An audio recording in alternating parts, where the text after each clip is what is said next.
KBC में करोड़पति पति। सूरज के जीवन का एक ही फंडा था कि मेहनत तो गधा भी करता है, घर बैठे जो कमाए समझदार वही होता है। इसीलिए उसने कभी नौकरी ही नहीं ढूंढी। इस बात से हालांकि उसकी पत्नी शिखा बिल्कुल भी अग्री नहीं करती थी, पर फिर भी सूरज को समझाना बेकार था। टीवी में कैसे बनोगे करोड़पति का ऐड देखकर उसे लगा कि बस अब तो घर बैठे ही वो करोड़पति बन सकता है, और उसके पीछे उसने अपने सारे सोर्सेस एक्टिव कर दिए। 2 हफ्ते में उसके कलीग के साले के पड़ोसी के बेटे का सोर्स निकलता है जो कि उसे शो में पहुंचा सकता है, और सूरज उससे मिलने चला जाता है। अच्छा, तो हमें मुकेश जी बता रहे थे कि आप हमें शो में पहुंचा सकते हैं। हाँ, उसमें कोई तकलीफ नहीं है। मैं कल अगर कोशिश करूँ तो इसी महीने में आपका नंबर आ जाएगा। अरे ये तो बहुत बढ़िया हो गया। अच्छा, वो सिलेबस और क्वेश्चन पेपर का कोई जुगाड़ है क्या? उसका तो कोई जुगाड़ नहीं है। तो वो वाकई में कुछ भी पूछ सकते हैं? हाँ, वो तो बच्चन जी पर है, जो पढ़ते हैं वो पूछ लेते हैं। पहली कोशिश फेल होने पर अब सूरज के सामने एक बहुत बड़ा सवाल था कि आखिर जवाब कहाँ से लाए। तब शिखा ने एक सजेशन दिया, क्यों ना सूरज अपने चचेरे भाई सुमित से मदद मांगे, जो कि यूपीएससी की तैयारी कर रहा था। हालांकि इतनी मेहनत करना सूरज को समझ में नहीं आता था, पर कोई और रास्ता ना मिलने पर वो आखिर सुमित से बात करता है। अरे सुमित, हमारा कैसे बनोगे करोड़पति के लिए सिलेक्शन होने वाला है, तुम हमें थोड़े चिट बनाने में मदद करोगे क्या? अरे भैया, चिट बनाए तो सालों हो गए, उसमें हमारा एक्सपर्टीज नहीं है, बल्कि आप बोलो तो हम आपकी पढ़ने में जरूर मदद कर सकते हैं। हट, कैसी अनाप शराब बातें कर रहा है तू। सूरज ने सुमित को मना तो कर दिया था, पर तैयारी करने के सिवाय कोई चारा उसे दिख भी नहीं रहा था, खासकर जब 12 के पेपर लीक करने के एक्सपर्ट शुक्ला जो भी हाथ जोड़ लेते हैं। आखिर सूरज को सुमित के पास जाना ही पड़ा, और उसने सुमित और शिखा से वादा किया कि वो बहुत मेहनत करेगा।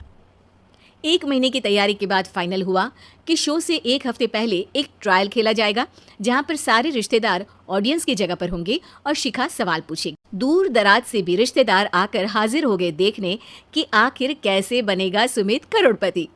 सब कुछ सेट था, और इतने में सूरज आकर अपना स्पीच देता है। ये 1 महीना मेरे लिए आसान नहीं था, पर अपने भाई सुमित और अपनी पत्नी शिखा की मदद से मैं इतनी दूर पहुंच पाया हूँ।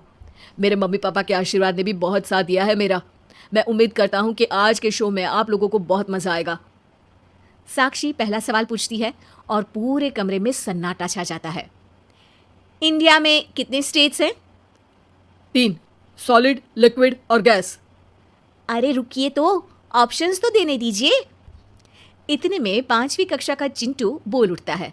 अरे क्या मामा, आप तो पहले सवाल पर ही आउट हो गए। अरे बेटा, पहला सवाल तो ट्रायल होता है ना। अरे तुम अब देखना। देखने जैसी बात तो थी ही। सूरज को इतना शांत किसी ने नहीं देखा था। कभी कभी तो लगता था मानो सूरज आंख खोलकर ही सो गया हो। मामा जल्दी करो प्लीज, कल सुबह पनवेल भी तो निकलना है। अरे हट, कंसंट्रेट करने दे मुझे।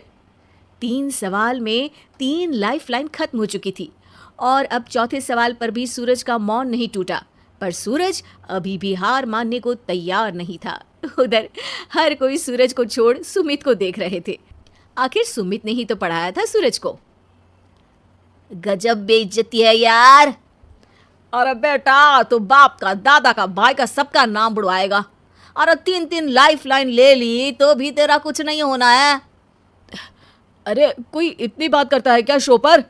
अरे बेटा, शो पर तेरे जैसे भी तो नहीं आते ना। सूरज की ये जंग आखिर 1 घंटे बाद 5वें सवाल पर खत्म हो गई, जब उसने इंडिया के नेशनल बर्ड का नाम कहा, कौवा। अरे बेटा, मजा तो बहुत आया, बस थोड़ा टाइम पर खत्म होता तो आनंद भी आ जाता।